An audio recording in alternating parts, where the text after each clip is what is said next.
Hey guys, welcome back. I hope that everyone had a really great holiday. I definitely did. My family and I totally did a whole Netflix and chill thing. Well, we actually don't have Netflix, we have Disney Plus. But for 2 weeks, we just completely unplugged from reality, watched TV, played games, enjoyed staying warm because it's been really cold, and spending time together. And unfortunately, I did not really read much.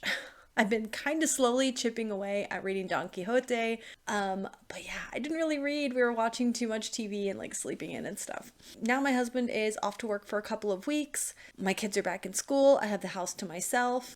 I'm definitely feeling refreshed, and I'm trying to get back into the groove of going to the gym, getting back into a good diet, and developing a more structured reading program for myself as well. As you can tell from the thumbnail of this video, this is a Read It or Unhaul It, the first for 2025. I have a little preliminary introduction for this video to go over, but before we get into the first pick for the Read It or Unhaul It challenge, I kind of want to just share what we've been up to, what we've been watching, what we've been playing. Donald and I watched the entire 7 seasons of True Blood. I actually think that we started it a couple months ago, and then when he's home, we would watch like one episode a night. We actually watched this show, we watched like the first 3 or 4 seasons years ago when it first came out. We were really into this show, and I had read the books, and they were still fairly fresh in my mind. But I think we stopped after they introduced Alcide.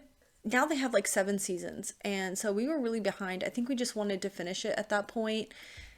So I'm happy that we did finally finish it. Overall, I would say that I enjoyed it. Like way back when we first started watching it, I was really disappointed by season 2 because I had read all the Sookie Stackhouse books, and of course they changed it a lot. But now I feel that I'm so far removed from the books, and I was anticipating what they were doing with that whole thing. So I can appreciate it a bit differently now.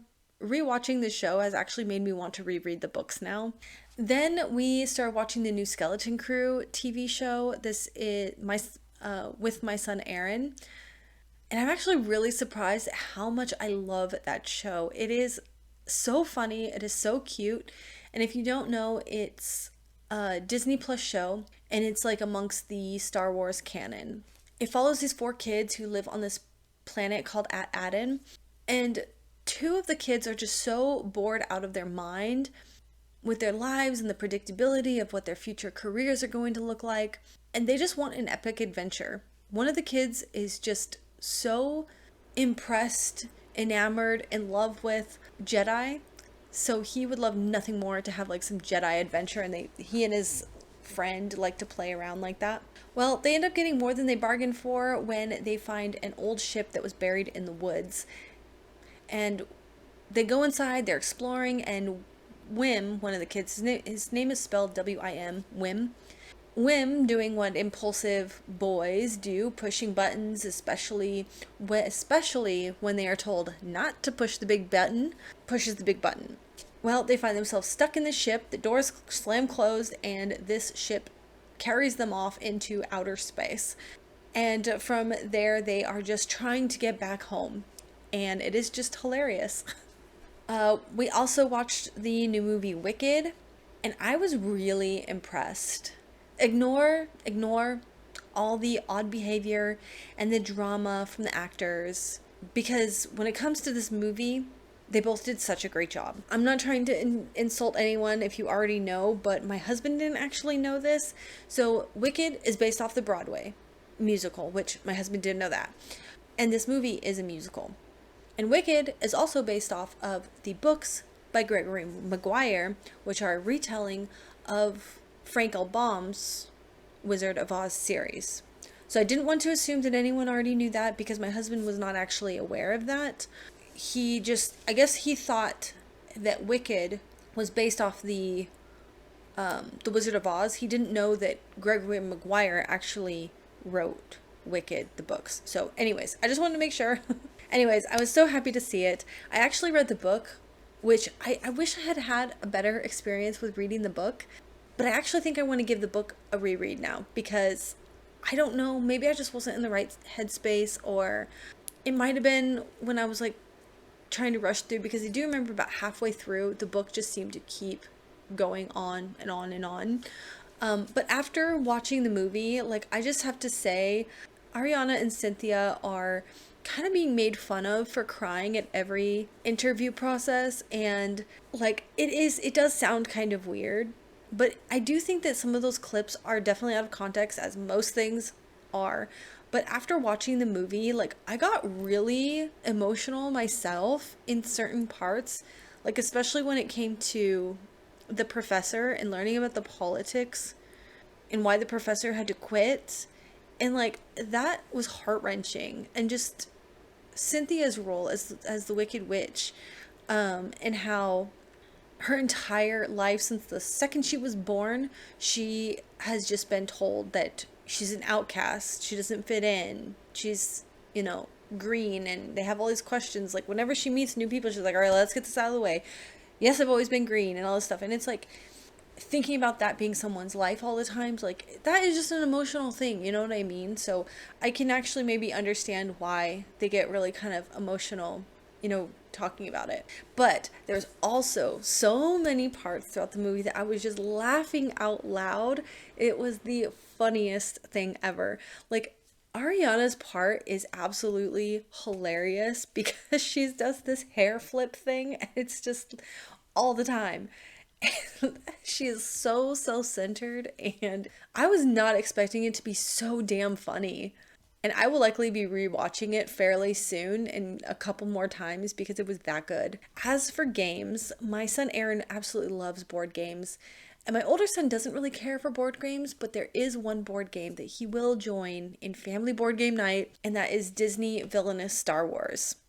So we played a round of that, and that was a lot of fun. And then I played a lot of Sims 4. I'm having so much fun with it. I actually did make a gaming video, which I posted, and I kind of plan to do some more of those. So if you like The Sims also, if it becomes a regular thing, and if it's something that kind of sticks, then I will consider maybe starting up a separate gaming channel. I'm still afraid to try Twitch because, I don't know, it just seems so intimidating to like not be able to edit yourself, or like, what if you get interrupted and stuff like that? Like, I don't know if I could do that. So those things have been occupying a lot of my time, but I am definitely ready to get back into the swing of things. So my husband is back to work, my kids are back at school, I have some more free time during the day. So I decided to do a read it or unhaul it. All right, so let's go ahead and get into the read it or unhaul it challenge. Now, I definitely wanted to preface this by saying that my read it or unhaul it challenge is modeled after another YouTuber creator's challenge called Emily Fox. Ours are a little bit different though. I think she has different colors for every genre, and I only have 3 colors. Sometimes I felt that I just had a hard time kind of picking which genre certain books kind of fit into. So I just kind of wanted mine to be a little bit more simple. And also, when you're inputting books, it's a lot to have a whole bunch of colors going on. So for me, I just went with 3 colors. So purple is fantasy, and science fiction kind of falls under the fantasy umbrella. Those are in these shelves. Shelves in the corner are my fantasy, and then science fiction is on the bottom. This little mini shelf has some as well. The blue is for basically everything else. Fiction, general fiction, literary fiction, historical fiction, thriller, mystery. I don't have a lot of romance, but like contemporary romances.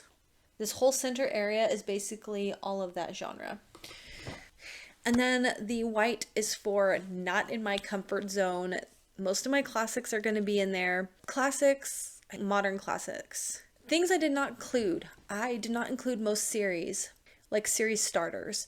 In some cases, I might have added like the next book in a series. The decision more or less came from if I feel like I could just pluck it out of a jar and read it, then it went in the jar. If I felt like I needed more preparation, like I am not putting War and Peace in the jar. You need preparation for that. You can't just pluck it from a jar and be like, okay, I'm gonna read a 2,000-page book. Like, you gotta plan for that. Oddly enough, even just putting the books in the jar really made me realize what books I am really hopeful to pick out of the jar Obviously, I'm still excited that I own them. And it also made me realize some books that maybe I'd lost interest in. And that has been quite eye-opening. All right, so here is my container. I don't know what was in here. I feel like there was like holiday things or something in here. I don't know. This was like, I don't know, a container for something. I actually have a really nice jar, like Emily Fox's upstairs, but my cat tries to pull the papers out of, like, I had a little basket before. I actually have a cup up there and it had some papers in it, and the cat sticks his foot in there and tries to pull out the papers. So it has to be a screw tight. It has to have a lid. So this is mine. Emily allows to return one and repick. So I like that rule. I think I'm gonna allow myself that rule as well. I have two in my hand. Which am I gonna drop? Okay. Oh, it's purple. Okay. It's a purple one. Book of Strange New Things. What is that one? Okay, we have a case of a missing book. I have no idea where this book is. I'm gonna pick a different one. Okay. Look Me in the Eye. So this is going to be in this section.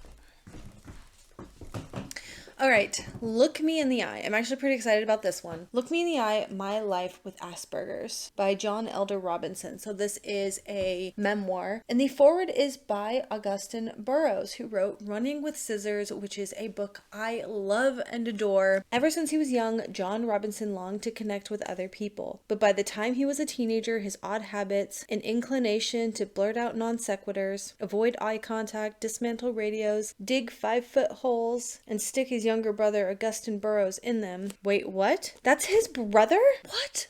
That's his brother? No freaking way. Had earned him the label social deviant. It was not until he was 40 that he was diagnosed with a form of autism called Asperger's syndrome. Oh, I didn't know that either. I thought that they were two separate things. That understanding transformed the way he saw himself and the world. A born storyteller, Robinson has written a moving, darkly funny memoir about a life that has taken him from developing exploding guitars for Kiss to building a family of his own. It's a strange, sly, indelible account, sometimes alien, yet always deeply human. Powerful descriptive accuracy, engaging in its understanding of humor, emotionally gripping, deeply felt, darkly funny. I usually like darkly funny stuff. Fantastic life story, told with grace, humor, and bracing lack of sentimentality. I feel like this is going to be so great for me. A wild roller coaster ride through John Robinson's life should be on the reading list of anyone who is interested in humankind.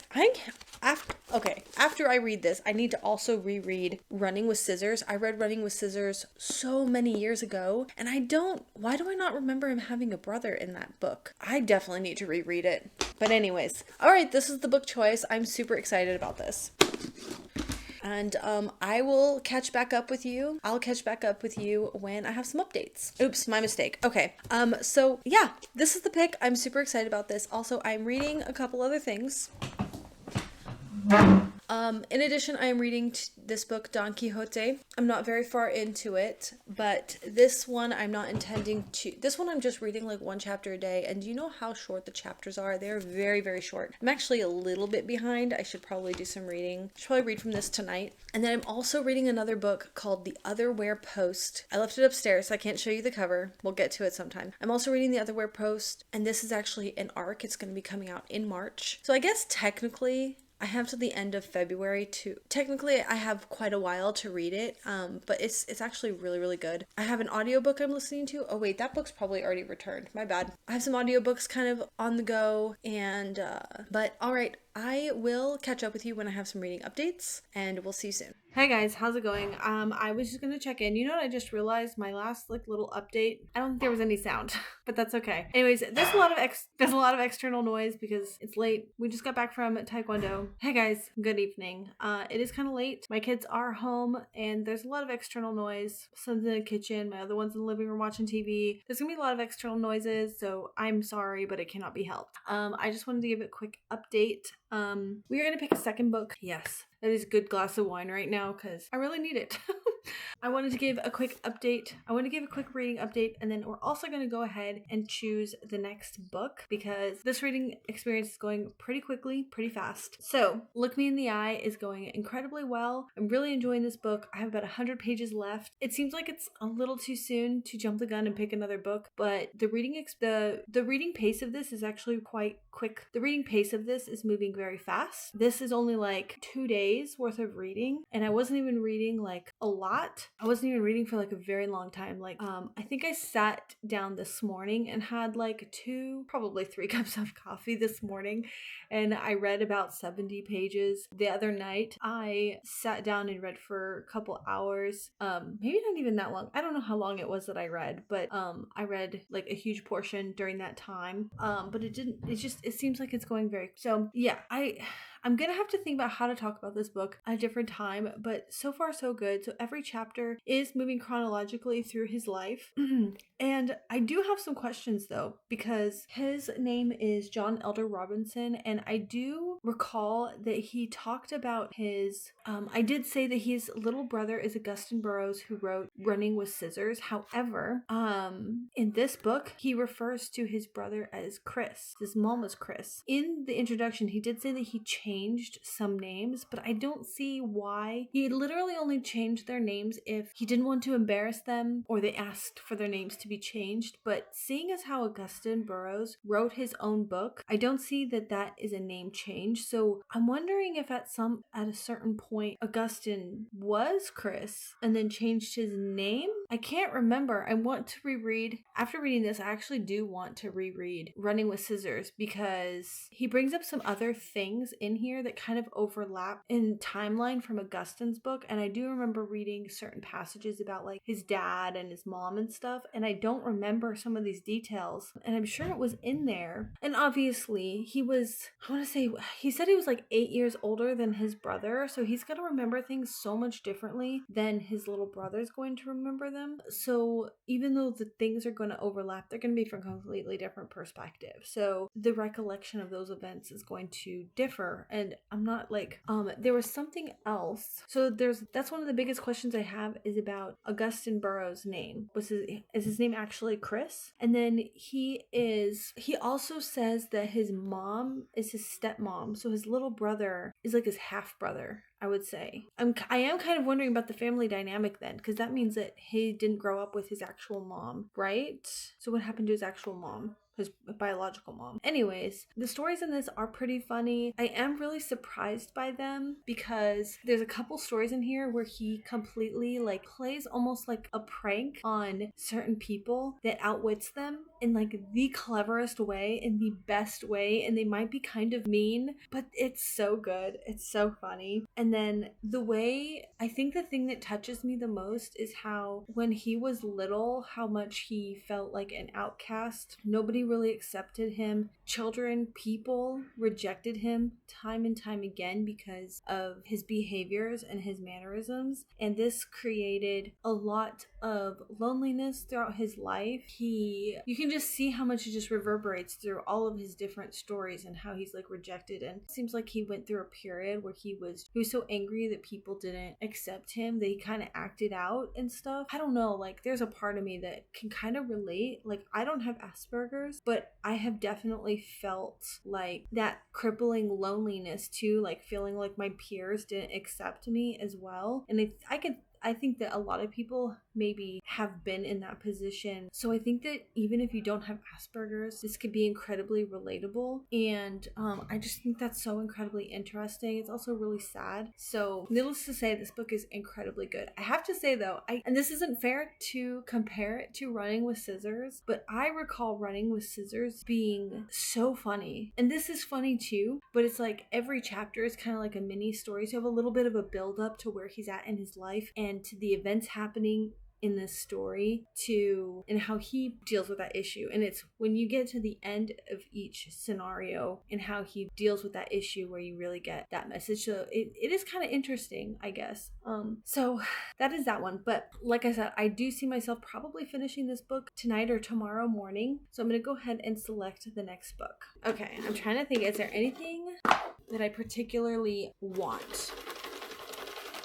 or don't want. Why I get so nervous? I don't know why. Okay, a blue one. Okay, blue one is gonna be general fiction, mystery, thriller, literary fiction. Oh, we don't know. And this one is Two Nights in Lisbon. This is kind of cool, actually. This is actually perfect. I did want to get to this book this year. Anyways, before we go to Portugal and Spain, granted, we're not going anywhere near Lisbon, but it does take place in that part of the world. Let me grab the book. Two Nights in Lisbon by Chris Pavone, I think. This is like a mystery thriller.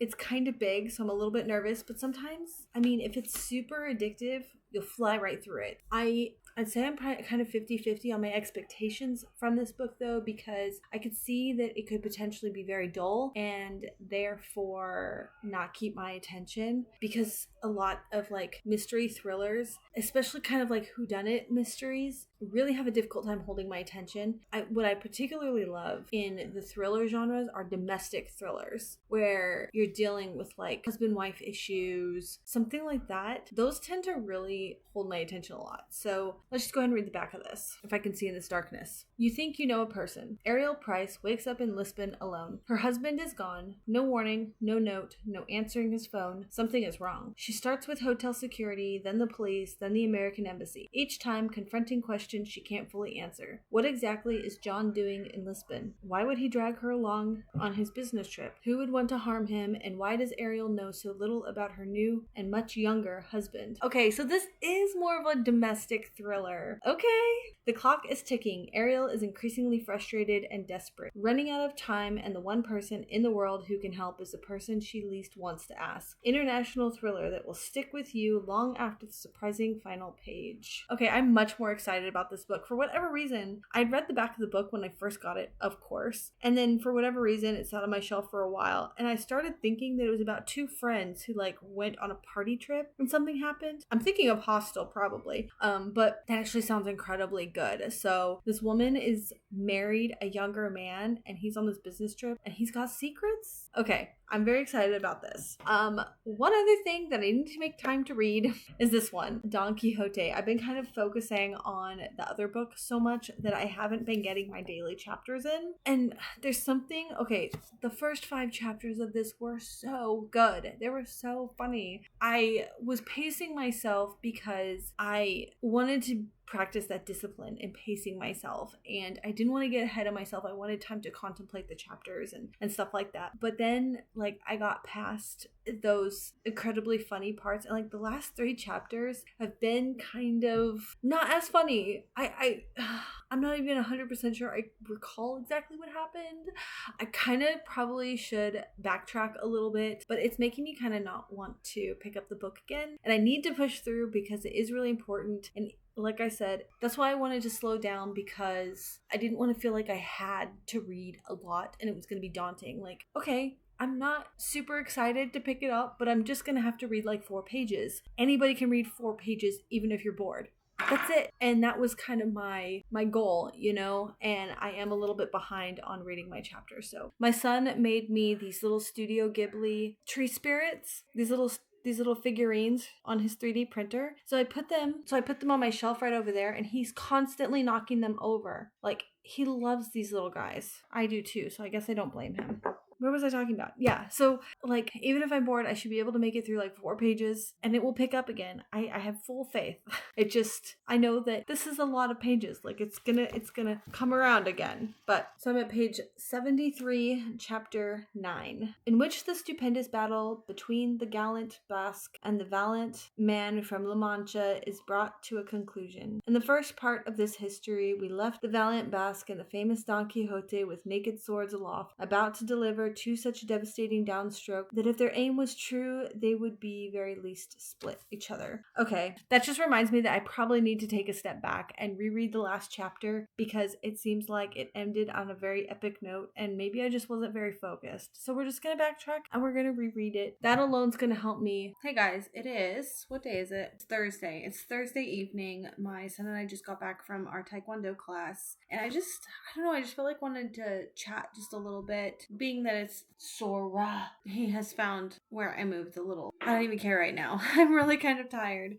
It's been kind of a rough week. I am trying a completely different diet. I'm gonna put her information down below. She is a vegan. I'm not vegan. But I really like the principles and the dishes that she makes and how she makes it to where it's just super easy assembly to make healthy food. And she's mostly, so obviously being vegan, she's mostly plant-based. She's not the only person that I have been researching. I've just watched a lot of her videos. In the past, I have been kind of on and off keto, but it really wasn't working for me. I decided last year that I can't do keto because I just want to be healthy. You know what I mean? Like, of course, I would like to lose a little bit extra fluff that I've acquired. My ultimate goal is I want to be healthy. I want to have energy. I don't want to hurt. I don't think I've ever said this before either, but I kind of live with on and off rolling chronic pain. And it's mostly back pain, but it's just like the symptoms are like always so different. Sometimes it kind of seems sore, get down.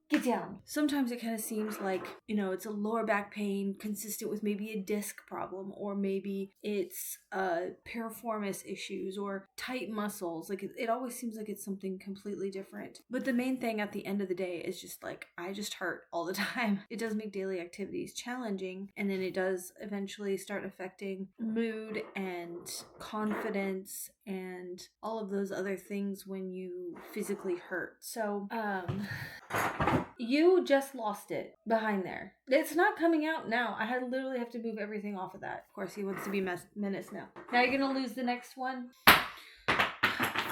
The holidays, like, I'm not gonna lie, I think I said that this past few weeks has just been so nice, just relaxing and staying warm. But all of that inactivity kind of set me back on my pain, and now I'm all like stiff. And so this week has been really difficult trying to work through pain, getting more active, moving even despite my pain, but having to move in order to get through my pain. And it can just be really challenging. Also, starting to implement practices of this new diet that I want. For me, it's kind of hard. I'm not very much of a likes to cook kind of person. And also, like, if you think, okay, now I'm going to eat all of these vegetables that I'm not used to eating, I need a bunch of different ways to prepare them. I need to learn how to prepare them so that I enjoy eating them as a primary source of food. Otherwise, it's not going to last if I get bored of them. I did go through that when I was on keto, where I was just like, I am so tired of some of these foods. I don't know how many different ways I can prepare chicken. So that's kind of what I've been working throughout this week as well. And I did learn how to make quinoa, and it came out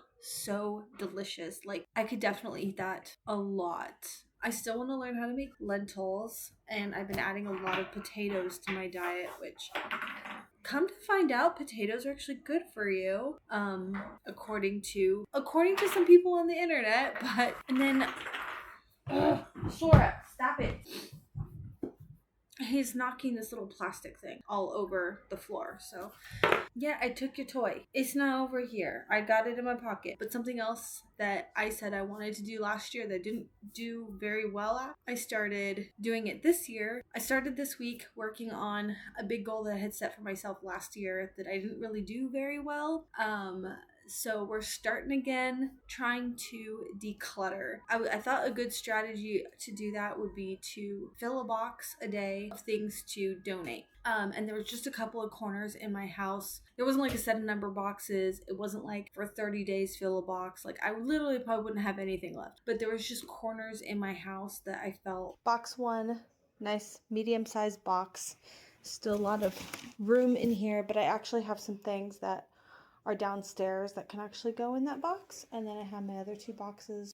So today I actually dropped all of that stuff off at Goodwill. So I took 3 bags of books to my buy-sell trade store today. They took a lot of the books. They didn't take all of them, but that's okay. I still did really well. I don't actually know how much the total credit was. It didn't matter that much, but I did bring home some books I was really happy to trade in for. So let me grab those and I will show you what I got. Okay, we'll start with this one, Moon Called by Patricia Briggs. Sorry, the lighting in here is not very good. Moon Called by Patricia Briggs. This is the first in a series. I think this is like a shifter series, werewolves, or just shifter series. I do want to give this a try. It sounds really good. I'm further more interested in this book because the owner of the bookstore, when I put this on the counter, she goes, "Oh my gosh, those are so good. I read them." She's like, "It's not a lot of spice. A lot of my friends don't like them." And I was like, "No, I don't like all that extra spicy content." She's like, "Then you're gonna like these." I was like, "Okay, cool." So I might actually end up prioritizing this one and reading it coming up soon. To say, after I read Laurel K. Hamilton's book about like the vampire books, I didn't like those, and I kind of unfairly grouped this book and Magic Bites by Ileana something or other, all of these like fantasy series or whatever. I kind of grouped them all together, assuming they're all going to be similar. I have decided that I do want to read the original Wizard of Oz stories. There's a ton of them, and I found this collection of wonderful Welcome to Oz. It is for my favorite paperback, modern library paperback editions, and with the gold stuff. This edition was only $7, and this actually comes with an introduction by Gregory Maguire. The only thing I'm a little confused about is it does say that this book includes The Marvelous Land of Oz, Ozma of Oz, and the Emerald City of Oz, but the first book in the series is actually not in here, which would have been one, but it doesn't really matter. I'm very happy to have this. The next one I got is called Retribution Rails. This is actually the second in a series. I also got the first one from that bookstore a while ago, but I haven't read it yet. Oh, that's funny. Technically, I should not have had to pay for this book. It is an advanced reader copy, but that's fine. It was $5. Then I got this one. It's called You Must Not Miss by Katrina Leno. Katrina Leno also wrote Horrid, which I really like. This book follows a girl who kind of becomes an outcast, and there's just the issues with her parents. I don't know. There's just something about the main character's life that feels so personal that I think that I am really excited to read. Then we have this one called Winter, White and Wicked. There was just something about this book I just really wanted to give it a try. I'm a little on the fence about how I'm actually going to like this book, but it is set in a very wintry place, and it follows an orphan named Sylvie. She lives in an island cursed by eternal winter, and then it just seems like there's a bunch of supernatural characters and stuff. I am making my way quickly through this because I don't want this vlog to be and then I got this book, New Orleans Ghosts, Voodoo, and Vampires: Journey into Darkness. Yeah, it takes you through all the different places within this was actually written by a local, and there's all these like ghost hunter groups, and so they go through some of these most haunted places throughout New Orleans, a little bit of history, why they're haunted, and some other information about them. So I wasn't gonna get this at first. I was like, oh, that's kind of, I don't know, but I did go ahead and change my mind on it just because I feel like this is like I'm very fascinated by this city. I think it's so interesting. I have a lot of books I want to read that are just based out of this city, and then the very last one is My Best Friend's Exorcism by Grady Hendrix. A lot of people are loving this. I definitely really wanted to read this, and I love the physical copy of this because it looks like an old retro book. Like, it even looks like it's worn around the edges. I know you can't see, but it even looks like there's wearing a tear on the edges, but literally there's like old stickers, like dirty stickers on it too, but they're not actually really. Quick update on Two Nights of Lisbon. I am making really good pace on this. I am 130 pages into it. I read quite a bit of this today as well. It's still really, really engaging. There is a couple of things that I don't care for, just in the fact that the American embassy just makes this girl's issues with her husband that don't even seem that dire. Like, we don't know what's going on yet. Like, they really very easily get themselves involved in this, and it seems just very unlikely. In reality, it would be just a wild conclusion that they would just jump to this conclusion and then be spot on, unless we're going to have a huge twist and they aren't somehow connected to the events of this. I don't know. And I can't spoil it. That might be even giving away too much. I can't really spoil it, but like, there are just some things that they just come way too easy. Us get from here to there naturally. So we're just going to give it to them. They're just going to know this. So I'm trying not to let that bug me too much because not every book is perfect. I can still have a good time with it, and I'm still really interested in finding out what the heck is going on. And I do have to say, but when you're reading a book that is set in a place, like, it's really cool to have some world building. And definitely, at least in the beginning, she's walking around Lisbon, kind of trying to figure out what to do.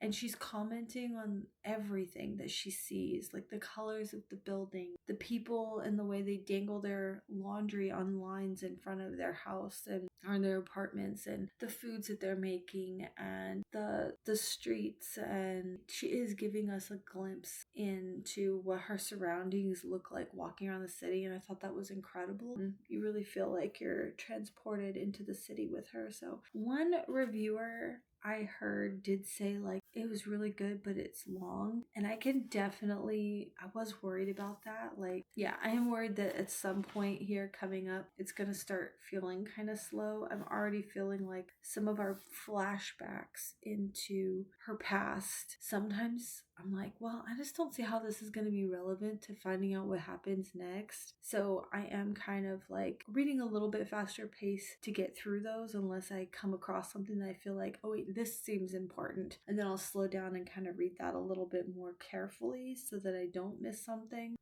So that's kind of where we're already verging into that kind of territory. And I will let you off here for the night. It is time for me to go to bed and maybe read a little bit more, but I have some work I really want to do on my computer too before bed. I definitely need to get better night's sleep tonight.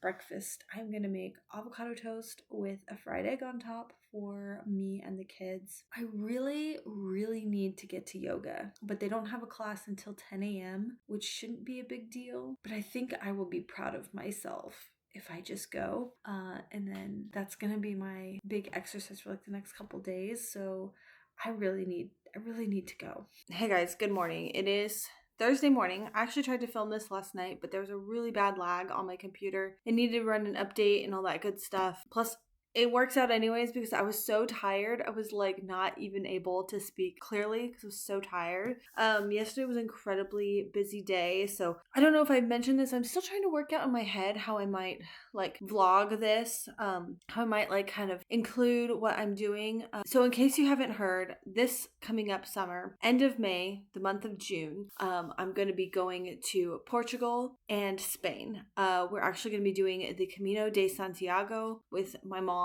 my sister, both my two kids, and my older sister, I think. So I'm very, very excited for that, but I'm also getting very nervous because it is 5 months away now, and it's a lot of walking. It's like 12 hours a day of walking every single day for like 3 weeks.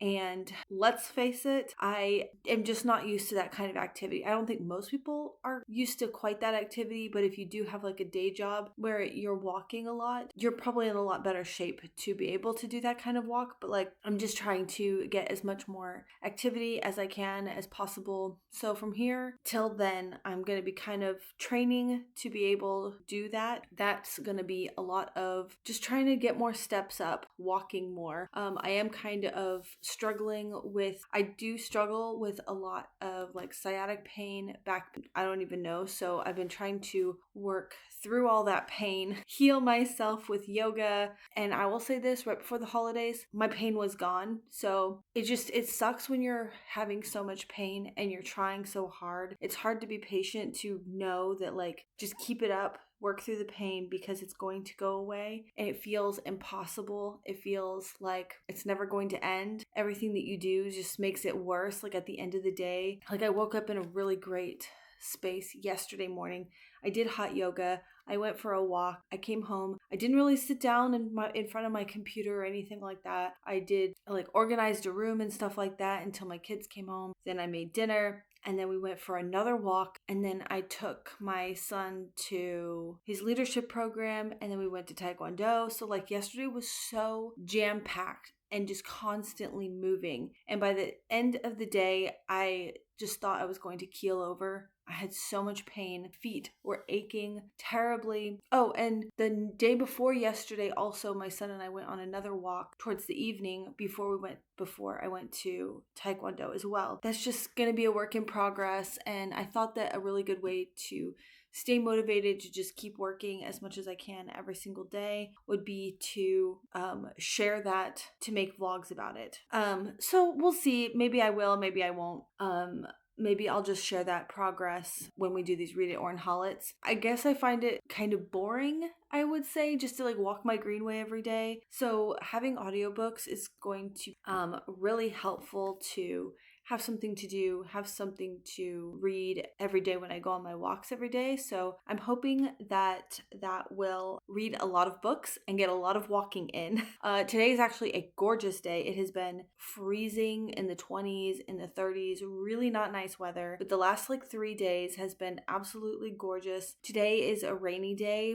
Absolutely gorgeous. Right now it's like almost 60 degrees. So today would be a wonderful day to get outside and walk. That aside, I am nearly done with 2 Nights in Lisbon. I have about 100 pages to go. I am really enjoying it. I really did not expect this to be like a political thriller. I mean, it kind of is, but it kind of isn't. The thing that makes it feel like a political thriller, and I'm not like super well versed on this. This is not a genre that I read a lot of, so I'm not really too clear on these subgenres, but the thing that makes it feel like a political drama is because our main character goes to Lisbon with her new husband. He goes missing. So she contacts the police. They can't really help her because it's too soon to consider him missing. And then so she is frustrated. She goes to the American embassy and gets them involved. So this book is not free from its issues because of the fact that her husband goes missing and she goes to the embassy. Like, is that something that normal people do? I feel like, I don't know. I mean, I guess it is a resource you can use, but like, so she goes to the American embassy and they were kind of like, well, this isn't exactly what we do, but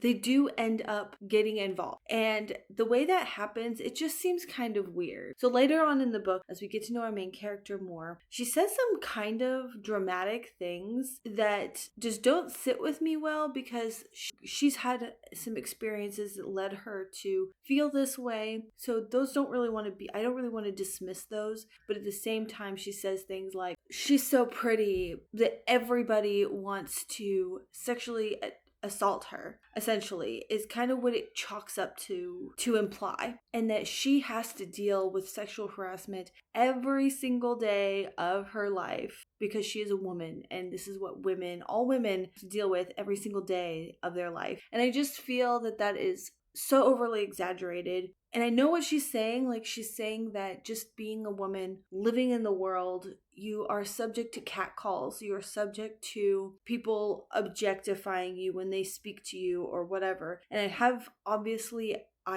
experienced that, and it is always very weird. But I don't necessarily think that's just a female's problem. I mean, think about movies or wherever, like where the muscly guy takes his shirt off. I mean, women are catcalling him. They are reacting and over-sexualizing them. Like, the whole Twilight thing grosses me out in a way that, like, I am a huge fan of Twilight. I love the movies, but the fan base, so unhinged, and they don't even see that, like, when Taylor Lautner did that role, like, he was a kid. He was like, I think he was like under 20 years old. I want to say, I'd have to look it up because it's been so long. But like, he goes on the Tyra Banks show and she like over sexualizes him while he's sitting in the chair. Yeah.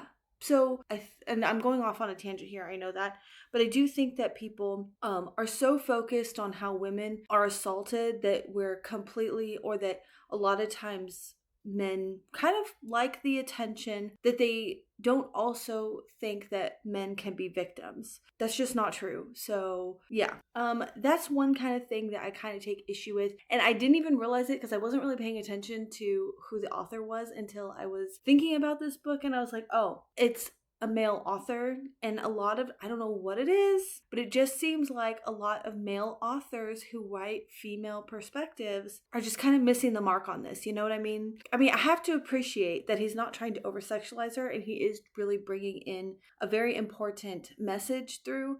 But he's almost making her out to be just this horribly over-paranoid person. But yeah, other than that, I do really enjoy this book. We do have a couple different mysteries going on. So we have the in real time mystery of the missing husband. We have this like mystery of our main character's past that I think is really intriguing. And then you also have a different kind of mystery with the missing husband. So there's kind of like 3 intertwined mysteries that are happening, and I think that is really cleverly done, and it's really interesting. It's got me captured. It makes me want to know what the heck is their deal. So yeah, the other stuff can be overlooked for sure, but it is something to note. And that, but it looks like I will definitely be finishing this book today. I'm very excited for that. We'll be able to tie up this video just in time for the end of January. And the start of February, we will go ahead and make our next selection for the second video. All right, it is official. I have finished this book, and I was really shocked how it ended. Like, I did not see that ending. It was very twisted. It was good. Overall, this book was really good. I really enjoyed it. I'm pretty impressed, seeing as how this is not my usual genre that I usually gravitate towards. And I've been picking up a lot of different thrillers that I just feel that I'm not interested in. So for this to have kept my attention and then to really cap it off at the end with that kind of ending, really, really good. I recommend this book. That being said, I guess we're gonna go ahead and wrap up this vlog here. I have a lot of videos to play catch up on, to edit, and I'm gonna go get myself some lunch, take a walk. I just did all the work on my phone to figure out my walking apps. I did switch over from my Apple phone and I got a Motorola Razr. So I just got like my fitness apps on there, my walking apps. My watch isn't gonna work with it anymore, my Apple Watch. So that's kind of unfortunate. So in order for it to track my steps, I have to make sure that I'm carrying my phone, which is kind of unfortunate because like when I go do my Taekwondo class or I do my yoga class, like I can't have my phone. So it was nice to have a watch to track that activity, but that's okay.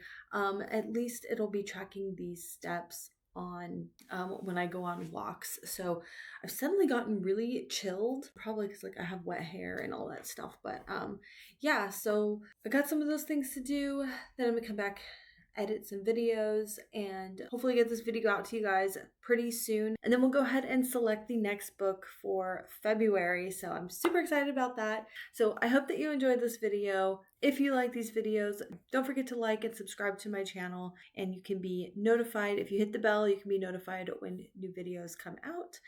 Thank you all so much for watching, and we'll see you soon. Bye.